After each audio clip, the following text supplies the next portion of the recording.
Iran, Hezbollah ও হুতির ত্রিমুখী হামলায় Israel জুড়ে আরও একটি ভয়াল রাত কাটল। গেল রাতে উত্তর, দক্ষিণ ও পূর্ব এই তিন দিক থেকে দেশটিতে ধেয়ে আসে ক্ষেপণাস্ত্র, ড্রোন ও রকেট। লেবাননের সশস্ত্র গোষ্ঠী হিজবুল্লাহ জানিয়েছে তারা উত্তর ইসরায়েলের বিভিন্ন এলাকায় ধারাবাহিক হামলা চালিয়েছে। গোষ্ঠীটির দাবি অনুযায়ী স্থানীয় সময় রাত 2টা ও 2টা 50 তারা সীমান্তবর্তী গ্রাম দেবব এবং ঘাজারে রকেট হামলা চালায়। এছাড়া ভোর 3টা 50 ওয়েস্টার্ন গ্যালিলি অঞ্চলে অবস্থিত সোমিরা ব্যানারে একটি ড্রোন হামলার কথাও জানিয়েছে হিজবুল্লাহ। গোষ্ঠীটি আরও জানিয়েছে তারা উত্তর ইসরায়েল এবং দক্ষিণ লেবাননে অবস্থানরত ইসরায়েলি সেনাদের লক্ষ্য করে একাধিক হামলা চালিয়েছে। হিজবুল্লাহর দাবি অনুযায়ী উত্তর ইসরায়েলের সীমান্তবর্তী শহর মেতুলাতে রকেট নিক্ষেপ করা হয়েছে। একই সঙ্গে দক্ষিণ লেবাননের অবস্থানরত ইসরায়েলি সেনা ও তাদের যানবাহনের ওপরও হামলা চালানো হয়েছে। উত্তরাঞ্চলের কৌশলগত বন্দরনগরী হাইফাকে লক্ষ্য করেও রকেট ছুড়েছে হিজবুল্লাহ। তবে তাদের ছোড়া 5টি রকেট সফলভাবে প্রতিহত করার দাবি করেছে ইসরায়েলি সেনাবাহিনী। রিপোর্ট অনুযায়ী স্থানীয় সময় ভোরের দিকে এই রকেটগুলো নিক্ষেপ করা হয়।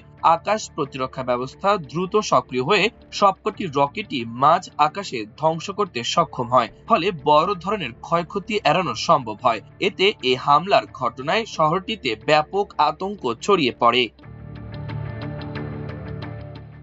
এদিকে একই সময় ইসরায়েলের দক্ষিণাঞ্চলের গুরুত্বপূর্ণ বন্দর ইলাতে আকাশে ইয়েমেন থেকে ড্রোন নিক্ষেপ করেছে দেশটির সশস্ত্র গোষ্ঠী হুতি।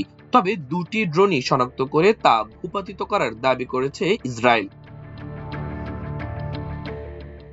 এছাড়াও ইসরায়েলের পূর্ব দিকে ক্ষেপণাস্ত্র হামলা চালিয়েছে ইরান।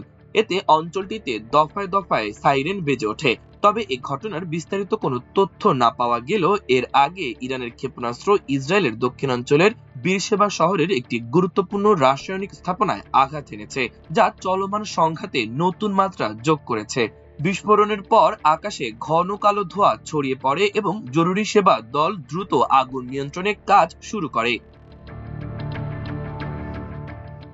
সম্ভাব্য বিষাক্ত রাসায়নিক ছড়িয়ে পড়ার আশঙ্কায় স্থানীয় বাসিন্দাদের ঘরের ভেতরে থাকার এবং দরজা জানালা বন্ধ রাখার নির্দেশ দেওয়া হয়, যা এলাকায় আতঙ্ক ছড়িয়ে দেয়। যদিও পরে কর্তৃপক্ষ নিশ্চিত করে যে কোনো বিপজ্জনক রাসায়নিক ছড়িয়ে পড়েনি, তবুও পরিস্থিতি কিছু সময়ের জন্য অত্যন্ত ঝুঁকিপূর্ণ হয়ে ওঠে। অন্যদিকে ইরাকের রাজধানী বাগদাদের কাছে অবস্থিত মার্কিন ঘাঁটি ভিক্টোরি বেজে রকেট হামলায় একটি সামরিক পরিবহন বিমান আগুনে পুড়ে যাওয়ার ঘটনা ঘটেছে। আল জাজিরার প্রতিবেদন অনুযায়ী স্থানীয় সময় ভোরের দিকে হঠাৎ কয়েক দফা জোরালো বিস্ফোরণের শব্দ শোনা যায়। প্রত্যক্ষদর্শীদের ধারণা এটি ড্রোন নয় বরং সরাসরি রকেট হামলা ছিল। হামলায় ঘাঁটির ভেতরে থাকা একটি A-320B ধরনের ইরাকি বিশেষ বাহিনীর পরিবহন বিমান লক্ষ্যবস্তুতে পরিণত হয়ে আগুনে পুড়ে যায় এবং ব্যাপক ক্ষয়ক্ষতি হয়। সূত্র জানায় আকাশ প্রতিরক্ষা ব্যবস্থা আগত রকেটগুলো প্রতিহত করতে ব্যর্থ হয়, ফলে অন্তত একটি রকেট সরাসরি ঘাঁটির অভ্যন্তরে আঘাত হানে। যদিও যুক্তরাষ্ট্র আগে থেকেই এই ঘাঁটি থেকে তাদের সেনাদের সরিয়ে নিয়েছিল, তাই কোনো মার্কিন সেনা হতাহত হয়নি।